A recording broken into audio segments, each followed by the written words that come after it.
De kilomètres carrés où 816 habitants vivent toute leur vie ensemble, entassés par douzaines dans des pièces minuscules. L'île est tellement remplie qu'un homme fait son sport quotidien à côté d'un excrément de chien et la vie chaotique ici engendre de nouvelles adaptations. Depuis notre arrivée sur l'île, on ne cesse de croiser des gens partout où on se trouve. C'est rubandé. Chaque maison compte des dizaines de personnes vivant ensemble dans des pièces minuscules. Combien de personnes vivent dans cette chambre? Une dizaine. Voici une chambre typique d'une maison normale. Vous serez stupéfait de voir comment d'autres personnes vivent. Mais ces gens font face à un problème bien plus grave que l'état de leur maison, rendant la vie ici extrêmement pénible. Bienvenue sur l'île la plus densément peuplée de la planète.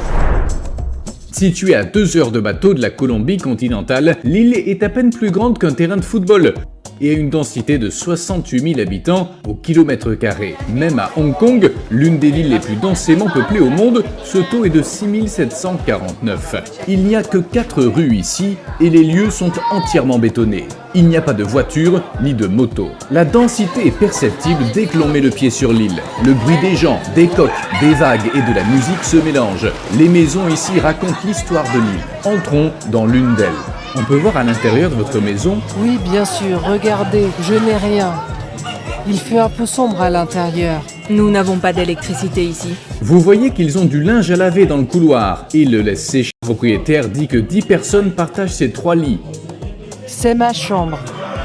Combien de personnes dorment sur ce lit? 3. Et cette pièce alors?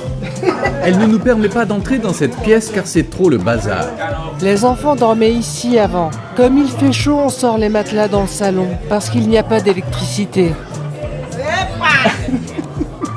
7 enfants vivent dans cette chambre. Ils exploitent chaque petit recoin possible, même les murs. Vu qu'ils n'ont pas d'armoire, leurs vêtements et chaussures sont éparpillés partout. La cuisine est loin d'être propre en raison du manque d'eau. L'eau n'est utilisée que pour boire. Toute autre utilisation doit être écartée. Presque tout le temps dans les rues, vous pouvez voir du linge étendu ou simplement laissé par terre, des coiffeurs à l'œuvre, des chaises qui débordent des maisons, des enfants qui courent constamment de haut en bas. 220 familles vivent dans des maisons construites illégalement. Ici, aucune autorité n'a donné de permis et personne n'est officiellement propriétaire d'un terrain. Chacun construit sa maison où bon lui semble. Quand il ne trouve pas d'espace, il construit sur des bâtiments existants. Les constructions sont tellement imbriquées que les habitants doivent parfois traverser les maisons des autres. Pour connaître les insulaires, nous découvrirons une raison bien différente pour laquelle leur avenir va devenir encore plus sombre. La densité de la population défie toute logique. On voit de la vaisselle et les restes partout. Ce chien mange les miettes laissées sur une cuillère. Certains pêchent, d'autres vendent de la nourriture au coin des rues, d'autres encore travaillent dans le bâtiment. Quelques-uns tentent leur chance sur une machine de loterie apportée sur l'île, rêvant de devenir riches. Pendant ce temps, on fête un anniversaire et les bruits de la fête résonnent partout. Les habitants s'efforcent de trouver du confort dans leur petit espace. C'est votre maison ou c'est une location? C'est ma maison. Quel est le loyer moyen ici? Il y en a qui paient un loyer parce qu'il y a des gens qui ne sont pas d'ici. Ils paient entre 50 et 75 $. Ils paient aussi des charges, bien qu'en général, la seule charge soit l'électricité. Ici, il y a une famille nombreuse. Ils ont donné le 2e étage à leurs enfants mariés pour qu'ils puissent y vivre. Il semble que toutes les familles ici sont chronométrées. Voyons combien de minutes ça va me prendre. On essaie de trouver notre chemin dans ce labyrinthe de ruelles étroites. Ici, l'intimité est impossible car à chaque pas, un petit endroit de quelques mètres carrés se transforme en un vaste terrain de jeu pour eux. L'île dispose d'une école, d'une église, d'une clinique, d'une auberge, d'un restaurant et de 3 marchés. Il y a 200 ans, ces rues, ce chaos, ces ordures, ces moustiques et tous ces habitants n'existaient pas. Selon la légende, cette île a été découverte par puis ils ont décidé de s'y installer avec leur famille après avoir bien dormi sans moustiques. Elle a été agrandie artificiellement en comprimant des roches coralliennes, des coquillages et les déchets accumulés. Ça m'a pris moins de 2 minutes. Cette dame de 94 ans a été témoin de tout ici. Elle est née sur cette île? Elle n'en est jamais partie, pas même un seul jour. Les premiers pêcheurs sont venus de la région de Barou. Ils ont commencé à agrandir l'îlot et en 100 ans, l'îlot est devenu comme ça. Il n'y avait pas de moteur à l'époque, seulement des petits canoës avec des pagaies. Quand je suis née, il n'y avait que ça et quelques maisons. Tout le reste n'existait pas. Nous avons la chance d'être situés sur le 2e plus grand récif corallien du monde. Les vagues, qui s'élèvent à 20 ou 30 mètres en haute mer, sont réduites à seulement 25 à 30 cm lorsqu'elles atteignent nos côtes. Regardez, tout ce que vous voyez autour de l'île, jusqu'à 8 à 10 km de la côte, est entouré de corail pur. Combien de personnes vivent ici? 2 familles. Chaque famille est composée de 6 membres. Ça fait donc 12 personnes au total. Où est la cuisine? La cuisine? On met la gazinière ici. Ce n'est pas un problème. On cuisine au propane. Les chiens ne grandissent plus une fois qu'ils ont atteint une certaine taille parce qu'ils ne sont pas assez nourris. La vie ici est vraiment limitée pour tous les êtres vivants. Nous rencontrons ici l'infirmière qui a aidé presque tout le monde. Dans ses mains. Tout le monde connaît mon nom ici. J'ai mis au monde la plupart d'entre eux. Et maintenant, je mets au monde leurs enfants. Et je n'ai jamais vu un bébé mourir. On m'amène les petits qui vomissent. Sain ici. J'aime aider les gens. L'absence de services de santé modernes sur l'île pose des risques dans les situations d'urgence. Mais comme vous le comprendrez à la fin de la vidéo, leur véritable problème est bien plus crucial. D'ailleurs, selon les habitants, l'espérance de vie moyenne sur l'île est de 85 à 90 ans. Ma sœur est morte à l'âge de 103 ans. Les gens ne dépassent ces frontières qu'après leur mort, car il n'y a pas de cimetière sur l'île pour enterrer ses proches, faute de terrain à creuser. Après une cérémonie où les corps font le tour de la place, ils sont emmenés par bateau sur le continent pour y être enterrés. La vie est toujours difficile, même après la vie ici. À quel âge les filles se marient-elles ou ont-elles un enfant? En général, les filles ont leur premier enfant à 16 ans. C'est l'âge normal pour se marier ici. Ne soyez donc pas surpris. Tout cela montre que la population de l'île croît rapidement. Combien les gens ont-ils d'enfants en général? Entre 2 et 5. La vie de famille est particulièrement décontractée. La plupart des couples sont ensemble sans être officiellement mariés. Il n'est pas rare non plus d'avoir des enfants avec plus d'un partenaire. Cela fait partie de la vie ici. Elle est mariée? J'ai un conjoint, mais je ne suis pas mariée. C'est une union libre. De plus, les gens ne se soucient pas de leur espace personnel et plaisantent tout le temps. Les déchets sont l'un des plus gros problèmes de l'île. Une partie est rejetée dans l'océan, une autre est envoyée sur le continent ou sur l'île de Tintipan. L'odeur est omniprésente et il y a plein de moustiques. Ça tourne? La plupart des déchets sont enfouis dans l'océan. Sans réfléchir, les gens y jettent leurs ordures comme s'il s'agissait d'un dépotoir. Des plastiques, du verre, des morceaux de métal. Mais ce que vous allez voir va vous dégoûter encore plus. Aussi incroyable que cela puisse paraître, des toilettes se retrouvent au fond de l'océan. Les crabes nageant dans cette pollution sont l'une des sources alimentaires importantes pour les résidents. Et ces cages brisées étaient utilisées pour chasser ces animaux. Il y a des sacs en plastique dans l'océan, des gens qui pêchent et des femmes qui font la lessive. La vie est chaotique ici. Et ils doivent vivre dans ce chaos. L'accès à l'électricité et à l'eau potable varie en fonction des conditions climatiques. Des panneaux solaires sont installés ici et produisent de l'électricité pour l'île. Nous avons 380 panneaux solaires et 180 batteries qui nous fournissent de l'énergie pour tout. S'il y a du soleil, il y a de l'électricité entre 12h et 17h. Y a-t-il quelque chose qu'elle voudrait changer sur cette île? L'électricité, surtout l'électricité. Regardez, aujourd'hui ça fait 4 jours qu'on n'a pas d'électricité. Toutes les boissons sont chaudes. Ici, vous voyez des tomates et des poivrons. Comme il n'y a pas assez d'électricité, ils ne sont pas très frais. Ces générateurs d'électricité sont en marche. Les 3 marchés de la rue principale vendent presque tout ce dont les gens ont besoin, y compris des médicaments. C'est le centre commercial de l'île. Un autre magasin ici permet d'acheter des t-shirts ou des shorts. Nous avons beaucoup de vent. Et ici, le sel endommage nos appareils. Obtenir de l'eau potable est un vrai combat, car il n'y a pas d'eau courante ici. Comme vous le voyez, ils recueillent l'eau de pluie avec ces tuyaux. Aucune goutte d'eau n'est gaspillée, parce que l'eau est très précieuse pour eux. Et concernant l'eau potable, c'est un gros problème. Là, en dessous du centre de santé, nous avons un réservoir collectif que nous appelons le poumon de l'île.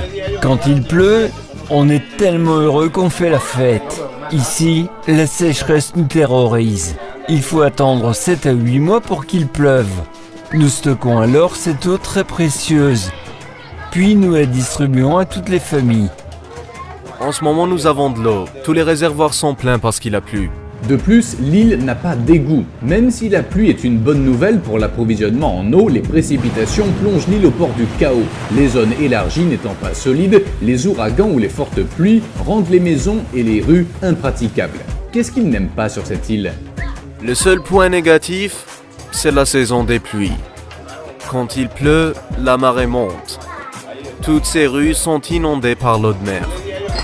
C'est encore plus vrai en septembre et en octobre. Si ces maisons n'avaient pas ces sols surlevés, l'eau de pluie entrerait dans les maisons. Nous sommes au cœur de Santa Cruz del Islote. C'est le seul monument de l'île et il s'appelle la Patrona. La Marine nationale a vu le problème que nous avons ici. Nous sommes à l'intérieur de la petite église du village qui semble avoir besoin d'être réparée. Vous êtes le prêtre? Je suis le guide. Il y a beaucoup de jeunes sur cette île. Quel est leur avenir selon vous?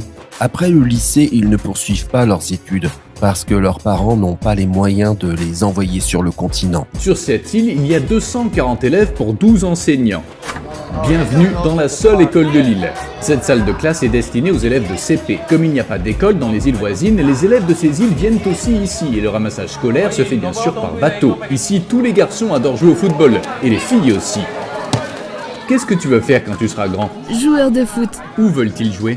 À Madrid. À Paris. En Argentine.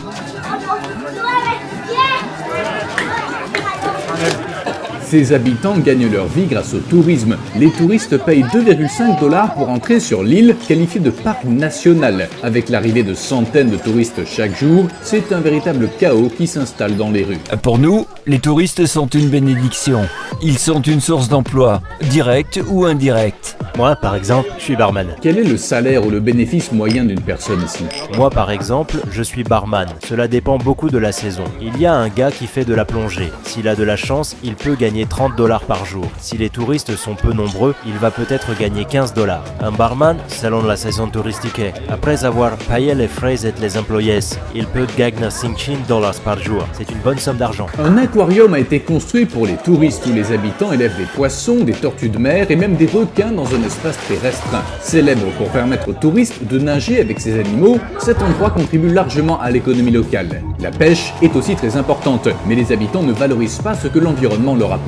Les insulaires doivent désormais importer du poisson en raison de la pollution marine et de la surpêche. Quand on va à la pêche, on ne prend plus autant de poissons qu'avant. En fait, à l'heure actuelle, le poisson du restaurant est importé du continent. Voici la seule auberge de Santa Cruz del Islote. Entrons, on y a créé une atmosphère paisible, aucune police n'assure la sécurité et il n'y a pas de loi sur l'île. Comme tout le monde se connaît, ils n'en ont pas besoin. Regardez, nous sommes 800 personnes ici et nous n'avons pas de police. Il n'y a pas de vol, pas d'agression, pas de coups de couteau. Nous vivons en paix ici. Notre police ici, ce sont les personnes âgées. Ici, le respect est de rigueur. En cas de dispute, de malentendu ou de bagarre, les plus âgés nous attrapent, décident de qui a raison et nous donnent des conseils. Ensuite, on se serre la main et on continue à être comme des frères, sans rancune. Est-ce qu'il a l'intention d'émigrer ailleurs? Je passerai toute ma vie sur cette île. Je suis né et j'ai grandi ici. Je mourrai ici. Le soir, les résidents sont plus actifs et tout est bondé de monde puisque la température baisse. Quand le soleil se couche, l'île plonge dans le noir car il n'y a pas d'électricité la nuit. Les gens utilisent des bougies ou les lampes de leur téléphone portable qui sont chargées à certaines heures pour s'éclairer la nuit. Tout le monde sort de chez soi car les maisons sont très petites et sombres. De plus, il n'y a rien à faire à l'intérieur des maisons. L'obscurité n'empêche pas cette île de déborder de vie. Il y a un petit bar où tout le monde se retrouve. La plupart des habitants boivent beaucoup d'alcool pendant la nuit. On entend de la musique latino en permanence. Les gens chantent et dansent ensemble. Certains jouent au domino, un jeu très populaire ici. Et l'anniversaire se poursuit. Des déchets de la fête commencent déjà à s'entasser ici. La plupart de ces gens qui vivent isolés du reste du monde n'ont jamais franchi ces frontières de toute leur vie. Ils n'ont aucun désir de quitter leur petit monde, ni de s'efforcer d'améliorer leur niveau de vie. La communauté insulaire est profondément attachée à sa terre natale et privilégie le bonheur partagé et les valeurs positives. Les principaux problèmes de Santa Cruz del Islote sont le manque d'eau potable et le ramassage des ordures. L'île ne peut pas accueillir plus de gens. Malgré tous ces points noirs, il y a un vrai lien entre les gens, comme dans une grande famille, et ils sont heureux. Merci d'avoir